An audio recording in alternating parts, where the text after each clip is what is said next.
السلام علیکم ورحمۃ اللہ وبرکاتہ. ناظرین استقبال ہے فکر و خبر اسٹوڈیو میں. میں رضوان احمد ندوی ملکی اور عالمی اہم اور خاص خبروں کے ساتھ. تو ناظرین بڑھتے ہیں خبروں کی تفصیلات کی طرف. نپو شرما کی جانب سے پیغمبر اسلام کی شان میں گستاخی کے بعد الہ آباد سمیت یو پی کے متعدد شہروں میں تشدد ہوا تھا اور تشدد کے بعد یوگی حکومت کی جانب سے ملزمان کی مبینہ غیر قانونی تعمیرات پر بلڈوزر کے ذریعے کارروائی کی گئی تھی اور اسی کے خلاف جمعیت علماء ہند کی عرضی پر سپریم کورٹ جو ہے وہ آج پھر سماعت کرنے جا رہا ہے.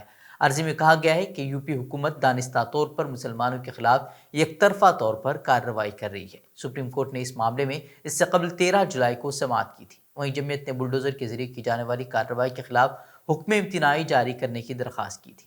وہیں سپریم کورٹ نے اسٹے آرڈر جاری کرنے سے انکار کر دیا تھا. تاہم اس معاملے میں تمام فریقین سے جواب داخل کرنے کو کہا گیا تھا. اس معاملے میں حکومت کی جانب سے پیش ہونے والے سالیسیٹر جنرل نے کہا تھا کہ قانونی طور پر کی جا رہی کارروائی کو سنسنی خیز بنانے کی کوشش کی جا رہی ہے. پھر بھی عدالت عظمیٰ جب سماعت کرے گی تو ہم اپنا موقف پیش کریں گے. اس طرح کا بیان سالیسیٹر جنرل نے پیش کیا تھا. وہیں جواب میں جمعیت کے وکیل دشن دوے نے کہا تھا کہ ہو سکتا ہے کہ غیر قانونی تعمیرات منہدم کی گئی ہوں. ہمارا اعتراض اس بات پر ہے کہ یہ کارروائی سبھی پر کیوں نہیں ہوتی. اور انہوں نے کہا کہ 50 سال سے کئی سارے ایسے علاقے ہیں وہاں پر کارروائی کیوں نہیں ہو رہی. اس سب کے بعد بھی عدالت نے سماعت کے لیے 10 اگست کی تاریخ مقرر کر دی تھی اور تمام فریقین سے 8 اگست تک جواب داخل کرنے کو کہا گیا تھا. مرکزی وزیر داخلہ امت شاہ کے کرناٹک دورے کے بعد سے کرناٹک میں ایک بار پھر وزیر اعلیٰ کی تبدیلی کے امکان پر چیمیں گوئیاں شروع ہو گئی ہیں.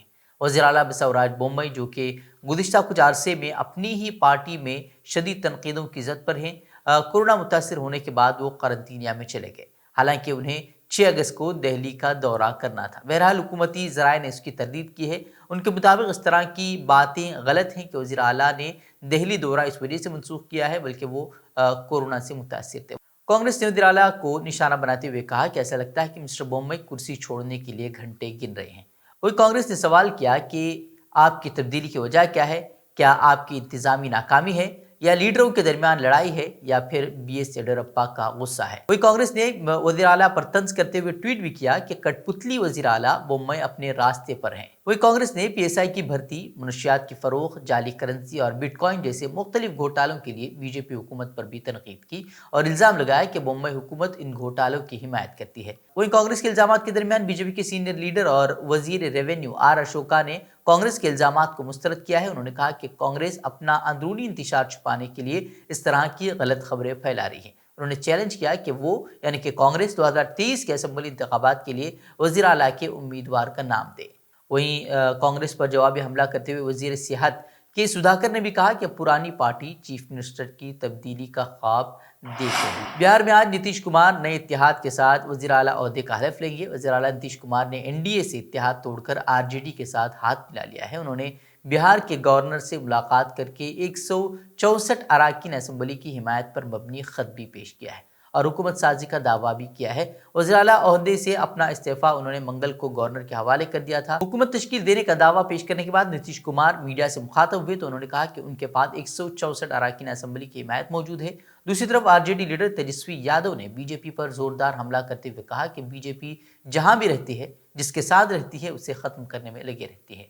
پنجاب دیکھیے، مہاراشٹر، پورے شمالی ہندوستان میں اب بی جے پی کا کوئی بڑا ساتھی نہیں رہا ہے. وہیں ایک طرف بہار میں جس طرح کی تبدیلی دیکھنے کو مل رہی ہے تو اس سے اتر پردیش میں سماجوادی پارٹی کے حوصلے بھی بلند ہوتے نظر آ رہے ہیں. وہیں ایس پی صدر Akhilesh Yadav B J P J D you اتحاد کے ٹوٹنے کو ہندوستانی سیاست کے لیے بہتر شروعات قرار دے رہے ہیں. انہوں نے کہا کہ یہ اختتام کا آغاز ہے. ایک اچھی شروعات ہے جہاں دل اکٹھے ہو رہے ہیں. آج کے دن دیش کی جنتا طے کرے کہ بھارتیہ جنتا پارٹی کا صفایا ہوگا، اور صفایا اس لیے ضروری ہے، ایک ایسی پارٹی جس نے کالے دھن کے نام پر ووٹ لیا ہو، کالا دھن نہیں آیا، نوٹ بندی کر کر کے جنتا کو پریشان کر دیا، کاروبار ادیوگ برباد ہو گئے، جی ایس ٹی دودھ دہی پر لگ گیا ہو، نوکریاں ہیں نہیں. اکھلیش نے عوامی اداروں کو کارپوریٹ گھرانوں کے ہاتھ فروغ کرنے پر حکمران بی جے پی کو نشانہ بنایا اور کہا کہ جس طرح بھگوا پارٹی سرکاری اداروں اور ریلوے، ہوائی اڈوں اور ایئر لائنز کو بیچ رہی ہے، ایک وقت آئے گا جب لوگوں کے ساتھ غلاموں جیسا سلوک کیا جائے گا.